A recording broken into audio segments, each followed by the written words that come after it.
Welcome to the Gastro Girl podcast.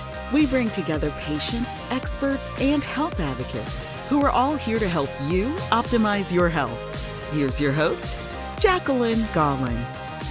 Hi, everyone, and welcome back to the Gastro Girl podcast, your trusted resource for digestive health support, expert insights, and real patient stories. I'm your host, Jacqueline Gollin, and today we're diving into an incredibly important topic, eosinophilic esophagitis, or EoE, through the eyes of someone who's actually lived it.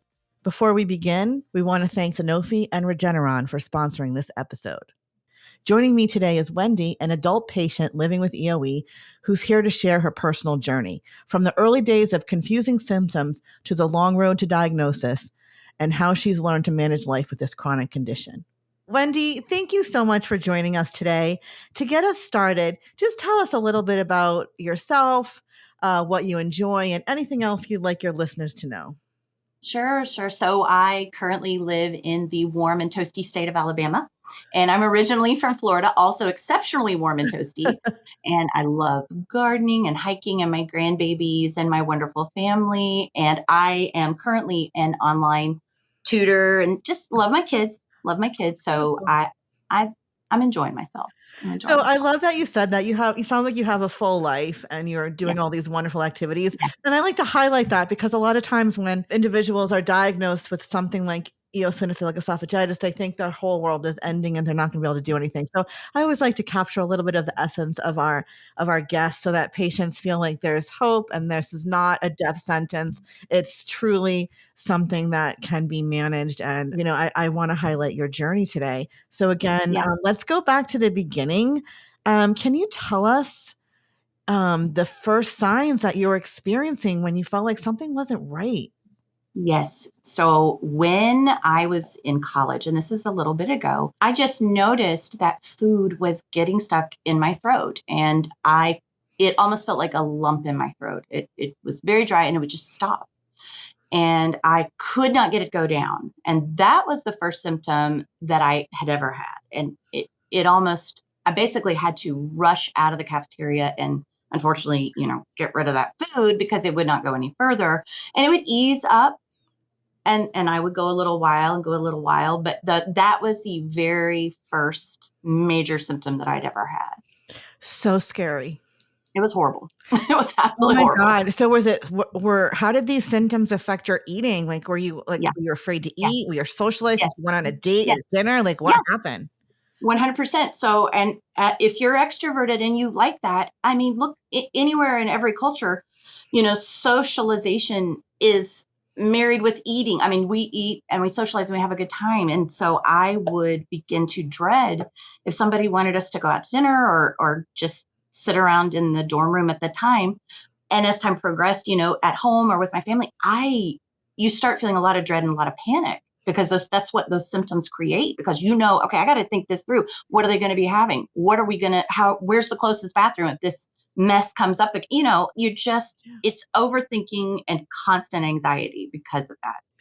Now, were there certain foods that you noticed that would happen too? Like I had a girlfriend, like my friend, she lived below me in this apartment building. And every time we went to this little Lebanese takeout place and we would get kebabs, it would happen. And she's like, oh, this happened to me like you all through college. She's like, I have to run to the bathroom. I'm like, this isn't normal. No, that's exactly right. So for me, it was anything dry, chicken, turkey, rice, mashed potatoes, thick and dry. Anything thick and dry, I would notice specifically, okay, this is really not working its way down here. This is not doing what it's supposed to do. So, and again, this is one of those things where you're not paying attention. Because you really don't know what's going on. So you just kind of go on. Now, when did you decide to seek medical attention for this? So this had been going on for years and I'd kind of managed, but I sought medical attention due to an ER visit. I put it off, kind of ignored, masked, coped, whatever, and ended up, after I got off work, I went home, had some delicious spicy chicken, which I really, really loved, and it ended up getting in my throat. I was able to get rid of, right, and my throat had completely closed. And I kept trying to, okay, let me drink water. I'd have to spit it out because it was totally shut off. From here to here, I had 2 strictures. And had no idea. And I kept trying to will it. Come on. I was like, all right, girl, what in the world have you done? Oh what my was God. going on. I kept trying to will myself, to have my throat open, which is ridiculous. But my husband was like, what is going on with you? And I said, well, that thing I constantly have off and on, because he was the main one that knew, nobody else. And he said, we're going to the ER. We're going right now. So he took me to the ER. Good Of course, husband. Oh my God. Good husband. Yeah. At least somebody was like, we got to get medical attention for this. Crazy here. So I'm in the ER, and I'm still in the ER, and I'm looking around going, okay, these are some serious injuries around me. And I'm just spitting my spit in a cup because my spit won't go down. I mean, it closed everything off. So I can't even, get rid of anything. Oh my God. So that is what sent me to, got me to seek medical attention, is an ER visit. So. Yeah. So that was your first, for those of our listeners, what happened to Wendy was a food impaction. And That's that's right. one of That's the right. signs and symptoms of EoE. You were lucky in one sense that you never had that. I guess it could be lucky or maybe not. Maybe you should have had a food impaction earlier and you would have saved yourself all of this stuff, all of this, That's exactly experiences. Right. Yeah. Yeah. But back then we didn't know much about EoE. Exactly. And now we can talk about it and have shared experience so that people can recognize some of these signs and symptoms. So you're in the ER, they obviously remove the impaction, and then what happens? What happens next? Yes.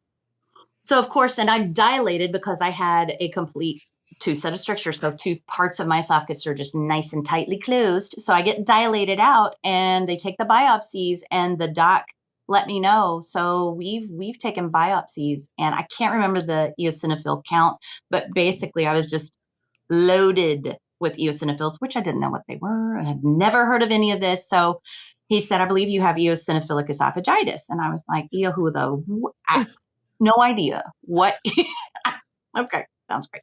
So he's giving me this, but, I still am dealing with, of course, the pain of dilation and healing, all of that. But so I had to wait a little bit of time, went back to my doctor, and she was fabulous. She was but you could go ahead and ask me something. I know. No, this is such a typical journey. And as we've learned from our previous episodes with our other guest experts from the GI world, it can take up to 10 years for a diagnosis of EoE. And you've pretty much, you're pretty much exemplifying that. You're showcasing, you've had these things all through college. And the other thing to note here, and you've kind of hinted on it, you had these strictures, your esophagus was narrowing. EoE is a progressive disease. It cannot be cured, but it can be managed. And we've learned this, right? So what Wendy was experiencing is because she had a delay in diagnosis, over time, her esophagus is narrowing. She's got these strictures because it's damage to her esophagus. And this is what happens. So when she's in the ER, right, they have to dilate to make it open so she can, eat and experience things normally. And then, now we have to deal with what happens next. How do you manage this so it doesn't continue to progress? So that's right. So you left the ER. Did they give you the diagnosis in the ER, or did you have to follow up with a gastroenterologist? But he, yes, they gave me the diagnosis, but he said, we'll find out the exact count for you, for your eosinophils, and we'll let you know. But yes, I got that. After that, I was immediately the next week sent to my gastroenterologist, which that's the first time I'd ever been to a gastroenterologist. And he said, this is what you have.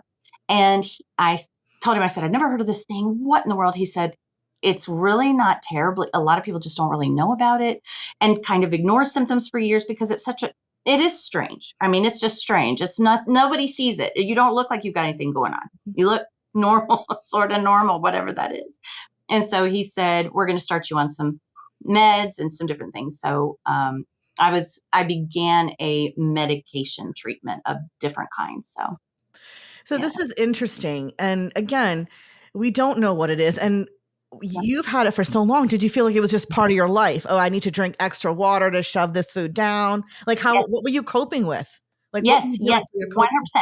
So I chewed excessively. I mean, whatever I ate, if it was something solid, especially dry, I took teeny bites. I was always nervous. Drank a lot. Back in those days, it wasn't a smoothie, it was a shake. So you just blend everything together and you just drink your foods. And I mean, it was, it's a little miserable because I like to eat. So it's a little old to have to do that. but anyway, so those were some of the things I had to do was just, it just really gets old. It gets old to be constantly aware of what you're about to put into your mouth. It's just really old. Yeah, and that's a great point for our listeners, because a lot of times we don't realize that we're doing these coping mechanisms. We're chewing our food extra long for an extra long time. We're maybe chopping our food to small, tiny little bites, guzzling water or whatever, soda, whatever you drink with your meals. That's right. And we accept that as normal when in actuality, it's masking and it's trying to dealing with what you're going through. And that could help delay the diagnosis even further, because you're not feeling urgently, I need to go to the doctors now. Right. Yeah. You do not realize. And again, if you're in college or you're married or you're raising kids, you've got so much going on. This only occurs, or you're really dealing with it when you eat. So it's not all day I'm just sitting there feeling something. It's when you eat. So it doesn't feel in your mind like it's an emergency situation when it is. It's a situation that or could turn into an emergency, so yeah. So when you finally got the diagnosis, how did you feel?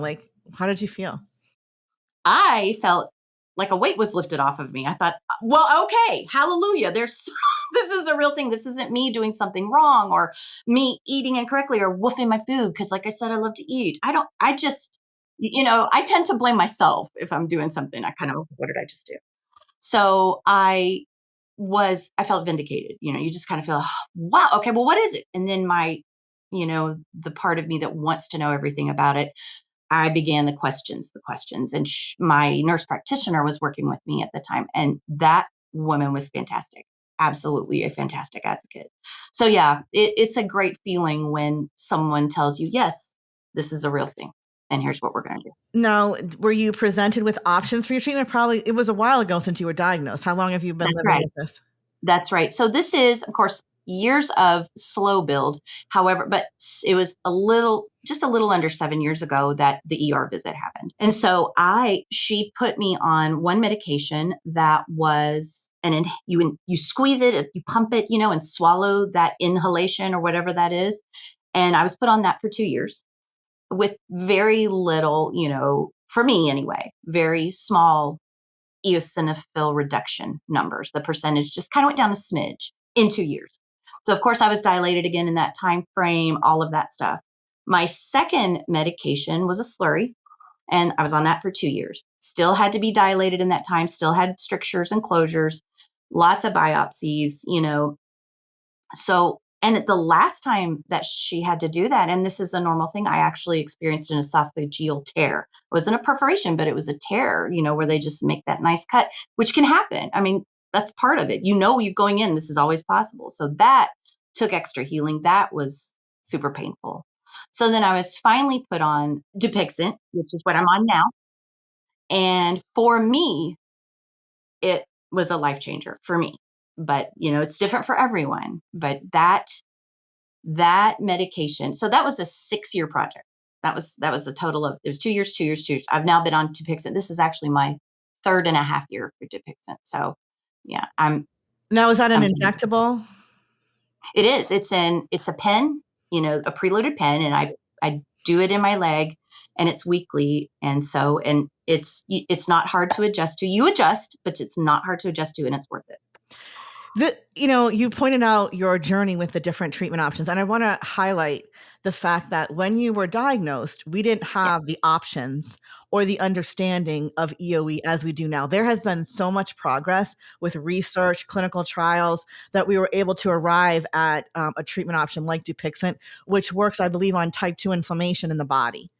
Which makes sense, because if those eosinophils are bombarding, for lack of a better word, I'm not a doctor. We've got amazing episodes that explain all this, but we're just talking like two girlfriends about what's happening.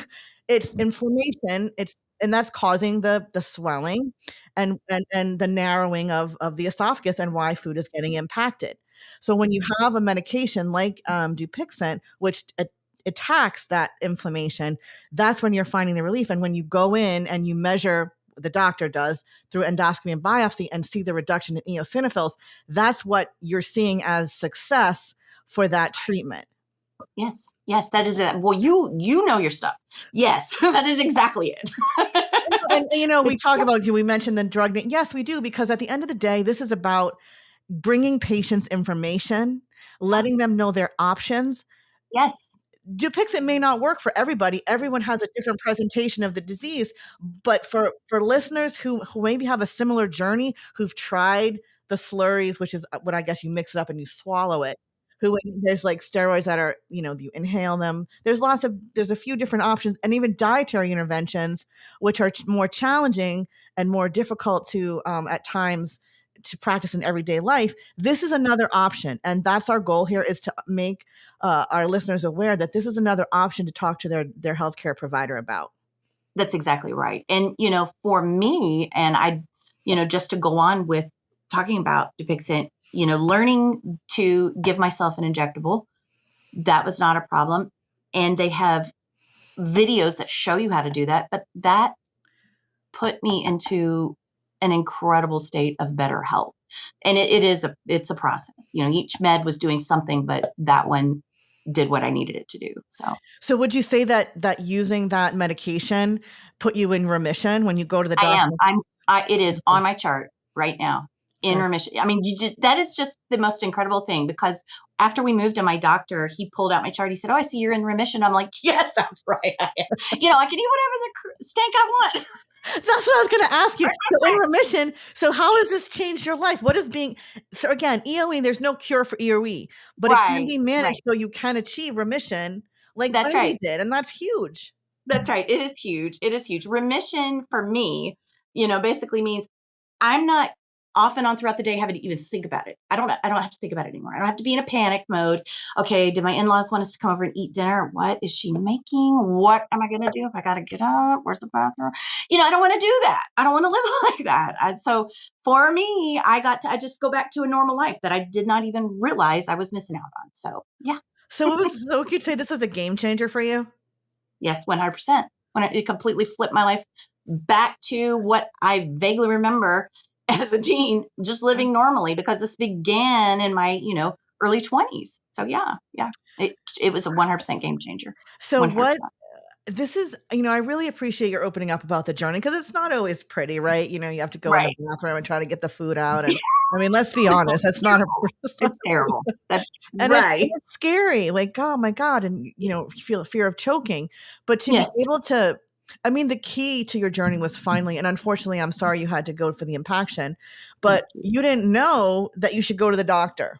No, I had no idea. I didn't even know what this was. I did not realize that this could have that this became the serious issue that it became. I mean, if you can't open your own throat up to swallow food and drink water, you've got a problem.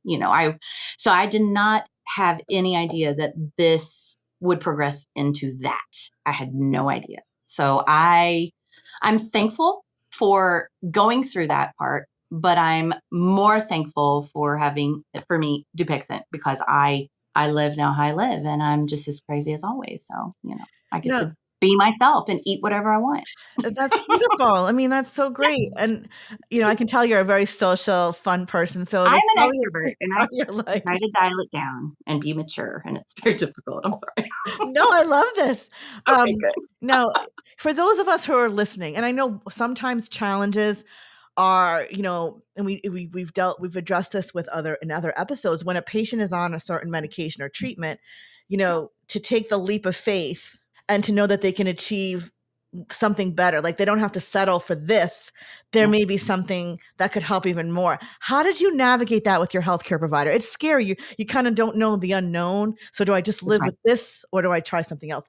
Talk a little bit about that, because I think that's a challenge for a lot of patients. They're afraid. They may be satisfied. Well, this is better than I felt before, but they may not realize they could feel even better. That's right. That's right.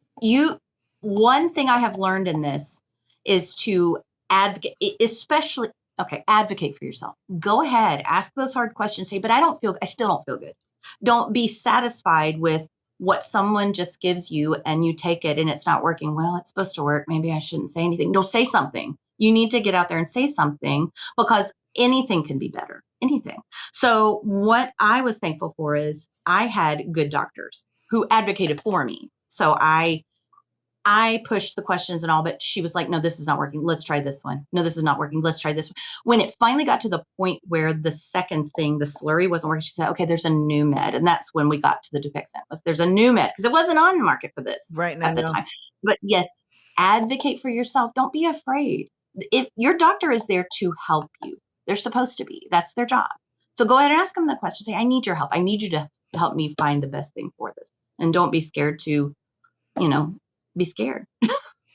Yeah, no. And I mean, it's having the healthcare providers. So what do you wish you would have known sooner? And how could we turn that into empowerment points for our listeners?